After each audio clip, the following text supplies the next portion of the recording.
धड़कता हुआ दिल जिंदा रहने की पहली शर्त है। दिल है तो दिल से जुड़ी तकलीफें भी आम बात है। प्यार व्यार होता रहता है, दिल विल टूटता रहता है। अब इस वाले दिल का मर्ज तो हमें नहीं पता, लेकिन आइए बात करते हैं इस वाले दिल की। ये दिल जिसका सेहतमंद रहना बहुत जरूरी है और इसकी सेहत के प्रति जागरूकता बढ़ाने के लिए आज वर्ल्ड हार्ट डे मनाया जा रहा है। आप जानते ही हैं कि हार्ट के डॉक्टरों को कार्डियोलॉजिस्ट कहा जाता है और हार्ट संबंधी बीमारियों से डील करने वाले डिपार्टमेंट को कार्डियोलॉजी डिपार्टमेंट। नमस्कार, मैं हूं मानसी और आप देखना शुरू कर चुके हैं रंगरूट शो। आज वर्ल्ड हार्ट डे है तो बात इसी फील्ड की करेंगे, यानी कि दिल के इलाज वाले फील्ड में क्या क्या करियर ऑप्शंस हैं। आज बात इस पर होगी।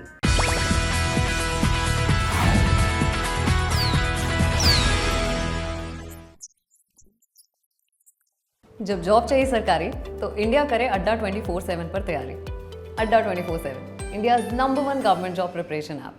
हार्ट से जुड़ी समस्याएं पिछले कुछ दशकों में दुनिया भर में बढ़ी हैं, पर कोरोना महामारी के बाद ये और ज्यादा हो गई हैं। कई स्टडीज में ये साबित किया है कि कोविड के बाद से अचानक दिल का दौरा पड़ने से मौत के मामले बढ़े हैं। सबसे पहले देश में कार्डियोलॉजी डिपार्टमेंट की क्या स्थिति है, इसमें कितना स्कोप है, ये समझिए एम्स भोपाल के कार्डियोलॉजी डिपार्टमेंट के एचओडी डॉक्टर योगेश नरवरिया से। विश्व में कार्डियक बीमारी के कारण जो मौतें होती हैं वो सबसे ज़्यादा होती हैं।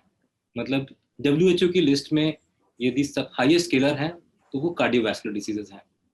इंडिया भी इससे अछूता नहीं है। ऑब्वियसली इसको ठीक करने के लिए हमें ज़्यादा ट्रेंड लोग चाहिए होंगे, चाहे वो कार्डियक फिजिशियन चाहिए होंगे, चाहे वो कार्डियक सर्जन चाहिए होंगे, या फिर टेक्नीशियन या कार्डियक नर्सेस या फिर कार्डियक एनेस्थेसियोलॉजिस्ट। कार्डियोलॉजी जो एक एज ए ब्रांच है, इसमें भविष्य में काफी स्कोप है। अब बात कार्डियोलॉजी डिपार्टमेंट में करियर ऑप्शंस की करते हैं।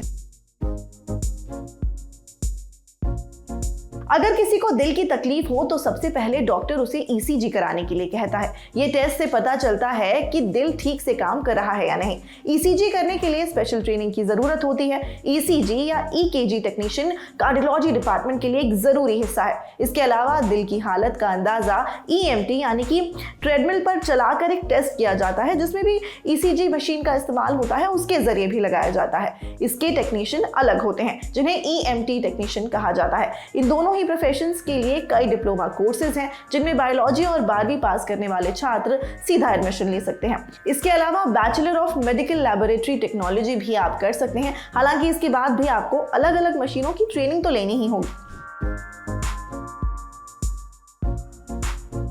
एक कार्डियोवैस्कुलर परफ्यूजनिस्ट ऑपरेटिंग रूम में एक महत्वपूर्ण भूमिका निभाता है। जब हार्ट की ओपन हार्ट सर्जरी होती है तब हार्ट काम नहीं कर सकता। उस समय शरीर में खून का प्रवाह बरकरार रखने के लिए हार्ट लंग मशीन का इस्तेमाल होता है, जिसमें हार्ट के जरिए सारा खून ट्रांसफर कर दिया जाता है। इस मशीन को चलाने वाले टेक्नीशियन को परफ्यूजनिस्ट कहते हैं। इसके लिए भी कई स्पेशलाइज्ड सर्टिफिकेट कोर्सेज हैं और आप मास्टर्स और बैचलर्स भी कर सकते हैं। रेस्पिरेटरी थेरेपिस्ट ऐसे पेशेंट्स के साथ काम करते हैं जिन्हें सांस लेने में समस्या होती है। यदि किसी को हार्ट अटैक आता है तो उस स्थिति में डॉक्टर्स की टीम में एक रेस्पिरेटरी थेरेपिस्ट भी शामिल होते हैं, जो ये सुनिश्चित करते हैं कि जिस समय मरीज का इलाज चल रहा हो तब उसकी सांस ठीक से चल रही हो और उसे ऑक्सीजन लेने में कोई तकलीफ ना हो। यदि मरीज स्टेबल नहीं होता तो रेस्पिरेटरी थेरेपिस्ट और स्पेशलिस्ट डॉक्टर मिलकर उसे सांस लेने में मदद करने के लिए बाईपैप या फिर वेंटिलेटर पर लेने का डिसीजन लेते हैं। ये कार्डियोलॉजी के अलावा भी अन्य डिपार्टमेंट में काम कर सकते हैं।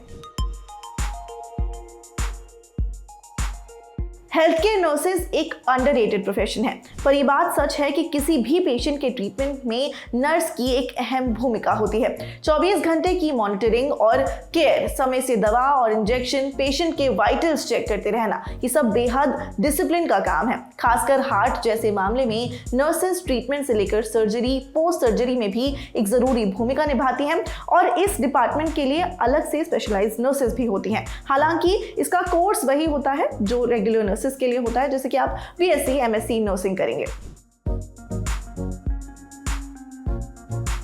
किसी किसी भी तरह की सर्जरी में पेशेंट को एनेस्थीसिया दिया जाता है ताकि उसे दर्द महसूस ना हो। ये या तो किसी एक पार्ट को पूरी तरह नम करने के लिए लगाया जाता है या फिर बड़ी सर्जरी में पेशेंट को बेहोश करने के लिए भी एनेस्थीसिया दिया जाता है। एनेस्थीसियोलॉजिस्ट मरीज को सही मात्रा में इंजेक्शन देने से लेकर पूरी सर्जरी के दौरान मरीज की वाइटल्स पर नजर रखते हैं।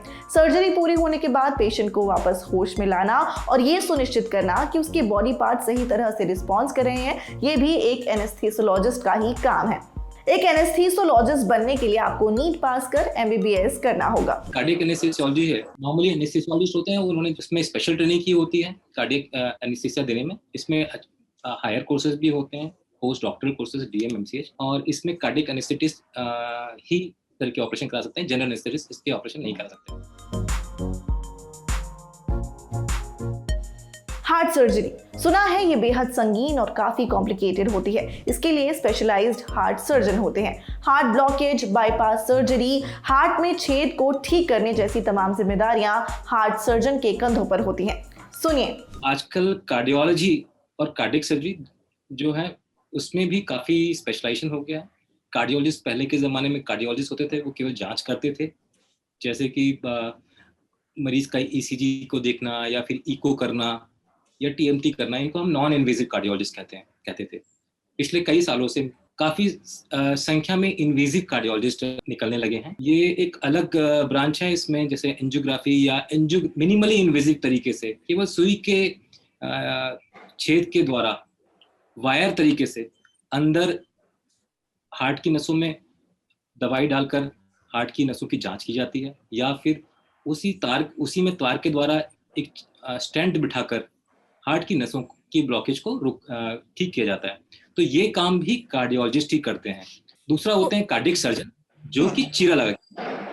कई सारी ऐसी बीमारियां होती हैं जिसमें मिनिमली इन्वेजिव तरीके से इलाज नहीं कर सकते, तो ऐसे केस में बाईपास भी करना पड़ता है, या फिर हार्ट के वाल्व को बदली करना है तो उसको हार्ट को खोल के ऑपरेशन करना पड़ेगा। ये सब काम जो है कार्डियक सर्जन करते हैं। सबसे पहले MBBS करना पड़ेगा सभी को, चाहे वो कार्डियक सर्जन हो चाहे वो कार्डियोलॉजिस्ट हो। MBBS के बाद PG एंट्रेंस एग्जाम होता है। हमारे पास ऑप्शन होता है कि हम मेडिसिन साइड चूज करें या सर्जरी साइड चूज करें। तो मेडिसिन साइड चूज करने वाले लोग होते हैं MD मेडिसिन करते हैं। सर्जरी साइड वाले जो है वो MS सर्जरी करते हैं। 3 साल का कोर्स और होता है MBBS के बाद MD या MS, जो कि फिर से एक नए एंट्रेंस के द्वारा होता है। MD मेडिसिन का 3 साल का कोर्स करने के बाद फिर एक और एंट्रेंस होता है जिसको हम बोलते हैं DM या MCH एंट्रेंस एग्जाम। तो जो MD मेडिसिन किया है, जिन्होंने किया होता है, वो लोग DM कार्डियोलॉजी कर सकते हैं या फिर DNB कार्डियोलॉजी भी कर सकते हैं। इसी तरह से जिन्होंने MS किया है वो MCH कार्डियक सर्जरी या फिर MCH DNB कार्डियोथोरेसिस सर्जरी कर सकते हैं। तो एक तरह से देखा जाए तो करीब एक कार्डियोलॉजिस्ट को बनने में या फिर एक कार्डियक सर्जन को बनने में 10 से 11 साल का समय मिनिमम लगता है। इसके अलावा हार्ट फिजिशियंस भी होते हैं जो कि दिल से जुड़ी जो भी दवाइयां हैं, अगर आपको दिल की परेशानी है तो कौन सी दवाई आपको लेनी चाहिए, उस मसले पर आपकी मदद करते हैं। तो दिल के डिपार्टमेंट में सबसे ज़रूरी प्रोफेशन के बारे में आपने जान लिया। आपका इसमें से क्या चुनने का मन है, हमें कमेंट्स में बताइएगा। आप सबको हैप्पी वर्ल्ड हार्ट डे। अपने दोनों दिलों का ख्याल रखिए और चैनल को सब्सक्राइब कर लीजिए। देखते रहिए रंगरूट।